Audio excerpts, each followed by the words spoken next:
আবার উত্তপ্ত বাংলাদেশ, আনসার সদস্যদের সঙ্গে পড়ুয়াদের সংঘর্ষ, ঝরল রক্ত, আহত অন্তত 40। ব্রাজিলের বিমানবন্দরে আটকে ভারতীয় সহ এশীয় অভিবাসীরা। ভারতে অবস্থিত দূতাবাস থেকে 2 কূটনীতিককে বরখাস্ত করল বাংলাদেশ।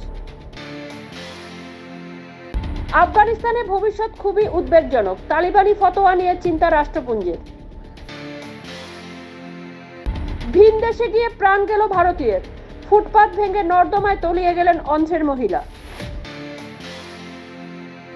বন্যার জল নামতে শুরু করলেও পরিস্থিতির উন্নতি হয়নি বাংলাদেশে, নতুন সংকট শুকনো খাবার, পানীয় জল।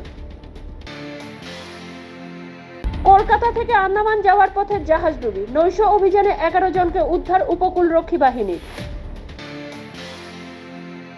চলন্ত বাইকের চেনে আটকে গেল ওড়না, ফাঁস লেগে গেল তরুণীর গলায়।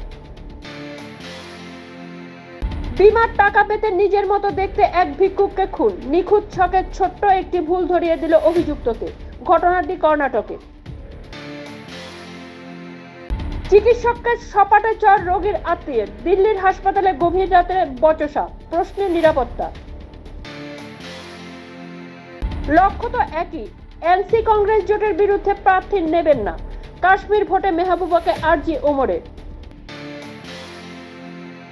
খেলনা ভেবে পুরনো বন্দুক ব্যাগে ভরে স্কুলে আনলো 10 বছরের ছাত্র, খবর পেয়ে ছুটে এলো পুলিশ। ঘটনাটি দীপক বিহারের একটি বেসরকারি স্কুলে। সুন্দরী প্রতিযোগিতাতে সংরক্ষণ চাইছেন, রাহুলের জাত গণনার দাবিকে ছেলেমানুষি বলল বিজেপি।